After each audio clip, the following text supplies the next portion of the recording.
This is TrojanVision One-on-One. Today's featured guest, political columnist, commentator, and author Steve Flowers.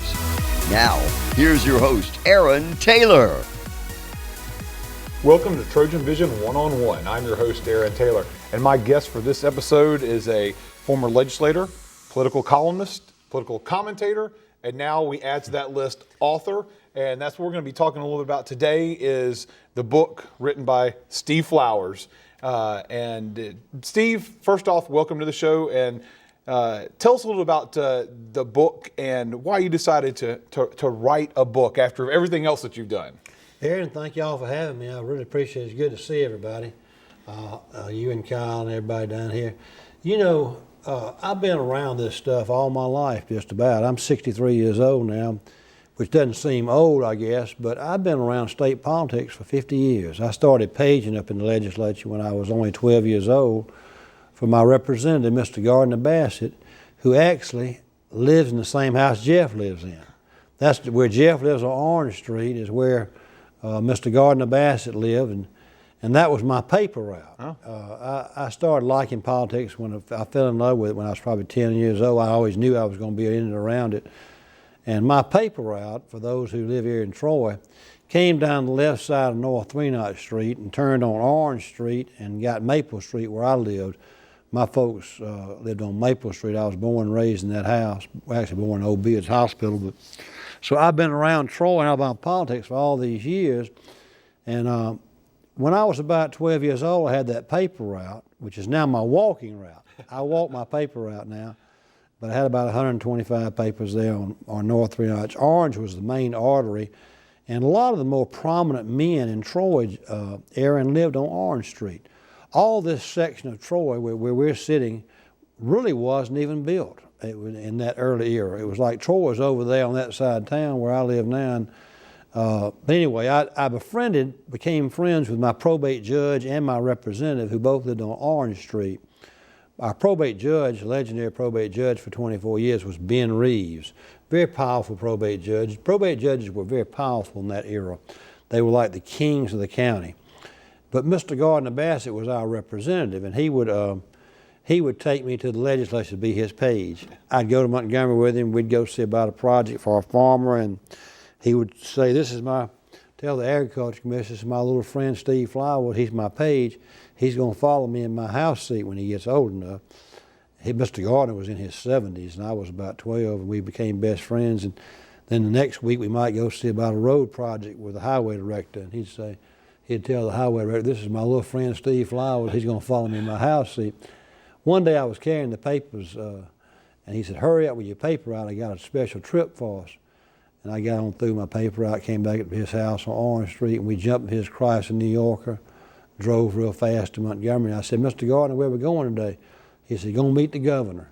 George Wallace was in his first term as governor, and Wallace never forgot that. As long as he lived, he thought that was the funniest thing. Of course, Mr. Gardner told him the same thing. He says, Governor, this is my little friend. He's going to follow me in my house seat. And I did.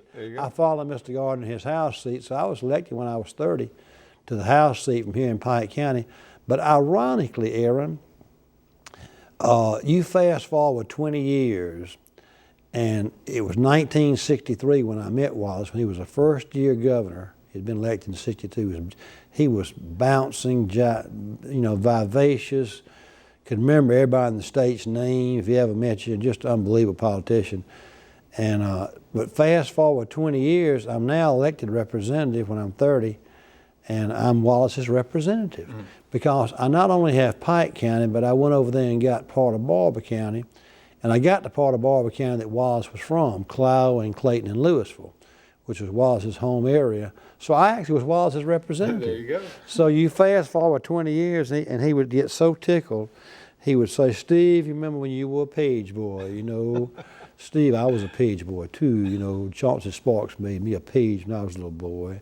I remember Mr. Bassett brought you up here when you were a little boy, and I said, yes, sir. One day he got to tell me that same story, and he looked at me and said, Steve, how old are you now? And I said, Governor, I'm 32 years old. I'm your representative. He says, I've been governor all your life, haven't I? Because it occurred, the old guy, he'd been governor 20 years. He was extremely close with Ralph Adams. And I've got a lot of stories in the books that are memoirs about memories of conversations I heard with Governor Wallace and Ralph Adams, because I was a representative from here for 2 decades. And so during the Ralph Adams era, and then Dr. Hawkins came in, during that time too. And But I have legendary stories about Ralph Adams in the book, stories about Howell Heflin, stories about every governor. I take every governor's race. That's why the book is called Goats and Governors, 6 Decades of Colorful Alabama Political Stories. Aaron, when I wrote the book probably 5 or 6 years ago. It was submitted to New South Books in Montgomery. They finally published it, and I hand wrote the book. That's how I write my column. I hand write. That's how I think. I have arthritis in my right wrist now because of it. But I hand wrote these stories, and the bottom line on why I wrote the stories is I wanted these stories told before those of us who've been around it for these number of years, they die off. Now, a lot of the stories on Big Jim Folsom, who is the most colorful person in the book, are anecdotal, and they're stories that those of us who've been around it for years have told each other. We'll be sitting around a coffee table or a cocktail table, and we'll be sitting around telling stories about Big Jim, and they'll say, have you heard this one? And they'll say, no, that's a good one. And then I actually sat down with Little Jim Folsom and also George Wallace Jr. and got some additional intimate stories they knew of their fathers. I began the book with just writing stories about Big Jim and Wallace.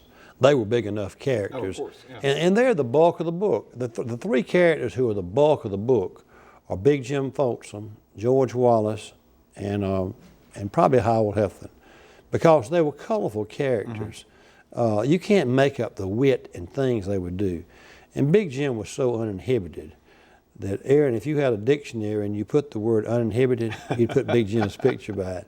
He would say or do anything, and he was the most colorful, gregarious guy. And he had a penchant for alcohol, too. So you add the fact he stayed drunk most of his second term, and he was so gregarious and fun-loving that it was just so much fun to write about him. He would say or do anything.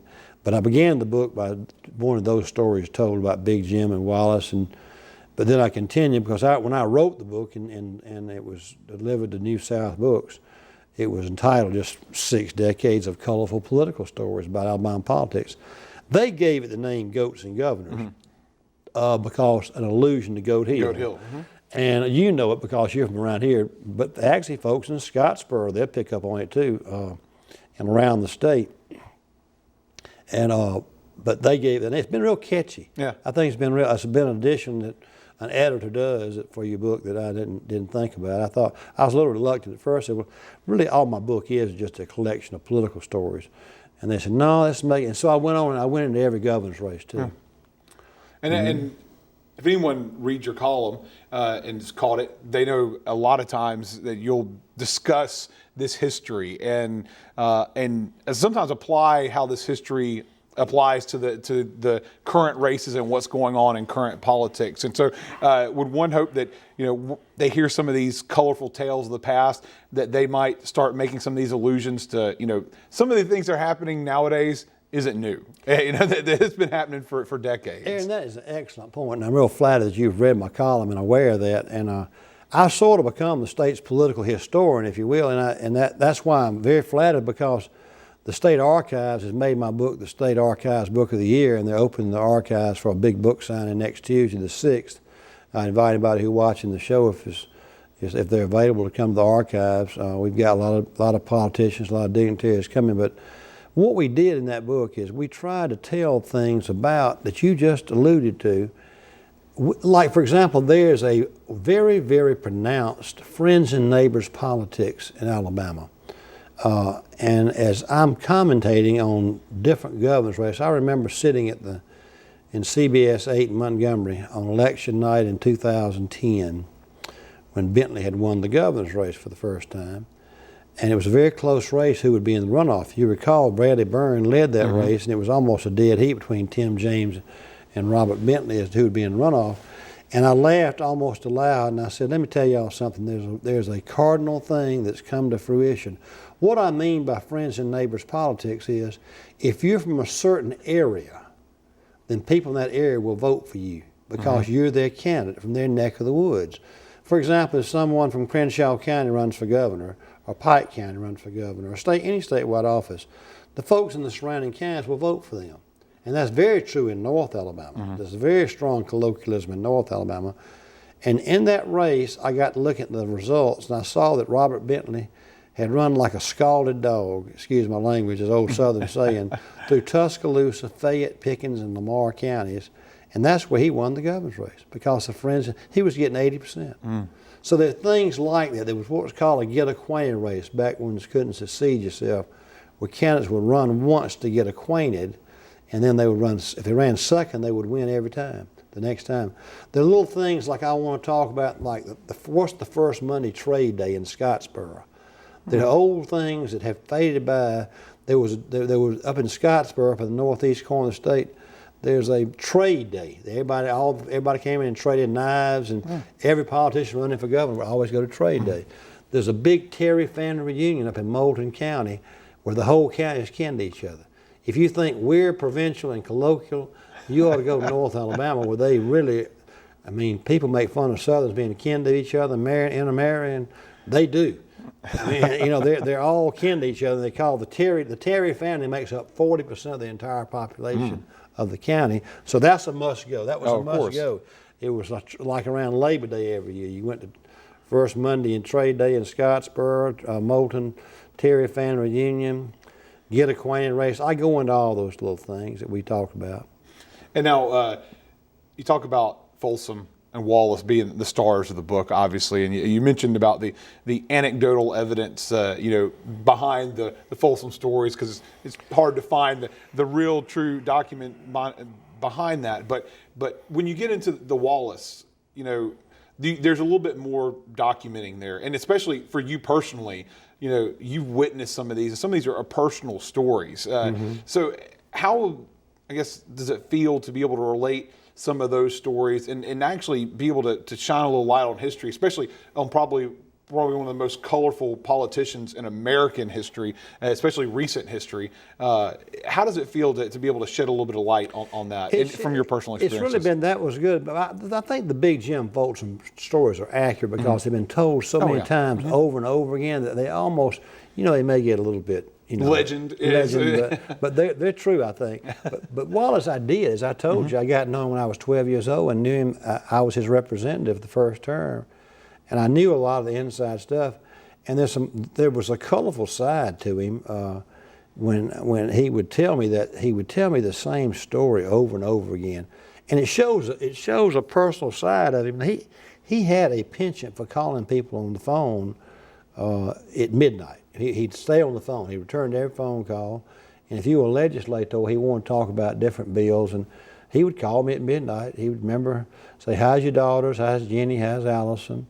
Little things like that. But he would also always begin his stories there. And he said, Steve Flower was from Pike County. Steve, I remember when you were a page boy, and I was a page boy, and almost verbatim every time I see him. He'd say, well, Steve, I'm kin to all those Shepherds and Flemings in the northern part of your county. They're my kinfolks, and, I'm very popular in your county. I'm very popular in Brundage. I start my campaigns in Brundage, Jenny Wallace, the librarian there, she's my aunt. She likes you very much, and she's my aunt. We like her too, and she's an old maid. She's never been married. Like I didn't know what old maid was. And then he would tell me how many times he got shot, and how that boy shot him in the park. Like I didn't know why he was in a wheelchair. So it was like relating stories every time, even though you already knew it. One day, anyway, he would call me. I became his best. Listen to. He would call me off the floor of the House. I was a freshman. Other legislators would get jealous of it. So when I was a governor, I always want to see you, because he wants to talk about when I was a page, I guess. And and so he would call me up there, the security company, and get me and say, Mr. Representative Flowers, the governor wants to see you. I said, well, I'm actually voting on some of his legislation. It's something substantive he wants to talk to me about. No, well, he wants to talk about it. And we get down there. One day I got down there, Aaron, and he had a bunch of Japanese in his office, about 5 or 6 Japanese industrialists who were going to locate a plant in Huntsville. And I'm thinking, well, why am I down here? You know, I'm thinking, why not the Huntsville representative? And I guess he'd run out of things to say to the Japanese. And he started telling the Japanese, well, you know, Steve Flowers was a page boy, you know, when he was a little boy. I was a page boy. And these Japanese are looking like, what is this? Yeah. I mean, why? What does that have to do with my plant in Huntsville, you know?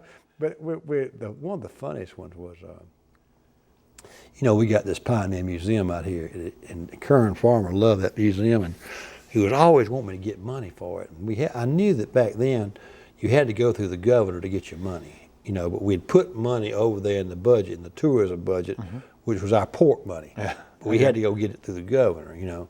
And so Kern Farm was always asking me to go get some money for the museum. And so I was actually on a mission to see the governor one day to get some, I wanted $10,000 for that museum.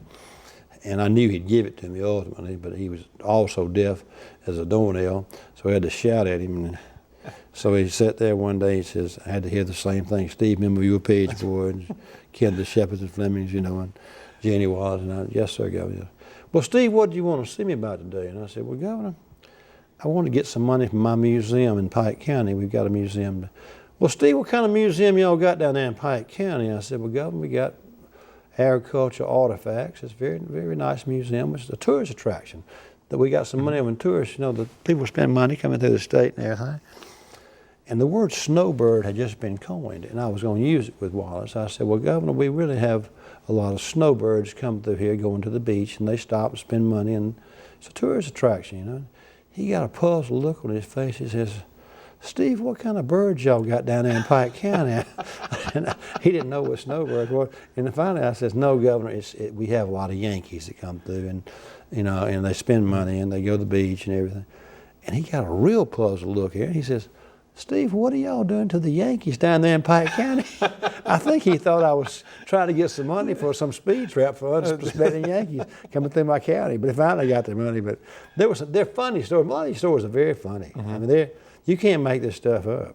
You can't make the stuff Big Jim did. Well, and that's the humorous aspects of the stories are probably the sides of the stories that people you don't get that out of a history book, and so that's I guess once again shining an additional light on these bigger than life historical politicians that everyone's kind of heard about, learned about in classes, learned about in the history books, but you're giving them a little something extra with this. Well, it is history intertwined with how funny things were. I mean, they were colorful things. Heflin had the best witch you've ever seen in your life.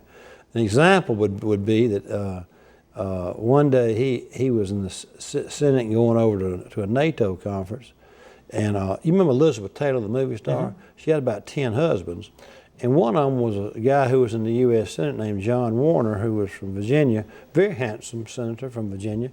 He was chairman of the Armed Service Committee, and he and Heflin were going over to Europe for a NATO conference, and they speak to the commandants over there. And Warner gets to go first because he's chairman of the committee, and he gets up and talks a long time. And Heflin gets up after him and says, well, it's a real southern drawl he had. I said, I ain't going to take long. I just want to tell y'all that like Elizabeth Taylor told John Warner, I ain't going to keep you very long. That's how witty he was. And I've got a whole section on Heflin's jokes that were so good that you can't, I mean, he had a collection of jokes that they were marvelous. Just, you know, after dinner jokes and things like that. But it's really a more humorous book than it is, you know, and I've got a lot of Pike County history in there about different races. I'd touch on one where a guy passed away this morning. Ronnie Powell passed away Sunday. He was probate judge for a little while. He had a colorful race in 1982 for probate judge. And so there are local races I get into a little bit. Now, I go into every governor's race too, Aaron. I go in and analyze the governor's races and what happened and why they won. The two best races in my lifetime was the 1970 governor's race between Albert Brewer and George Wallace. Somehow I thought you were going to mention that. Oh, that's the best one. Well, it was a classic. Wallace unquestionably played the race card. Probably stronger than it's ever been played in American political history. Matter of fact, there are books that contend that George Wallace's negative racism ads in the 1970 governor's race surpassed anything in political history. That's been done. It made the top 5 anyway. But then the 78 governor's race with Fob James came out of nowhere. Now, you're probably too young to remember some of these races, but Albert Brewer, Jerry Beasley, and Bill Baxley had been running for governor for 10 years or longer, all their life really. And Fob James had made a ton of money as a manufacturer over there in Lee County. He'd had a company called Diversified Products that made barbells and made millions and millions of dollars and sold out to Sears or somebody. And he decided he was going to buy the governor's race, and he beat all 3 of them in a governor's race. That was a come from behind victory that was so interesting. What's become interesting is how important television's become to politics in my lifetime. It happened in 1960, and then it became more prominent after that television was the medium. And I tried to capture, prior to television in this book, an era when candidates would come to the squares with country bands, and Wallace and Big Jim would campaign retail politics, where they remembered people's names and they remembered who they were kin to, and they'd slap each other on the back, and it was barter a little bit, and that was the era that's gone.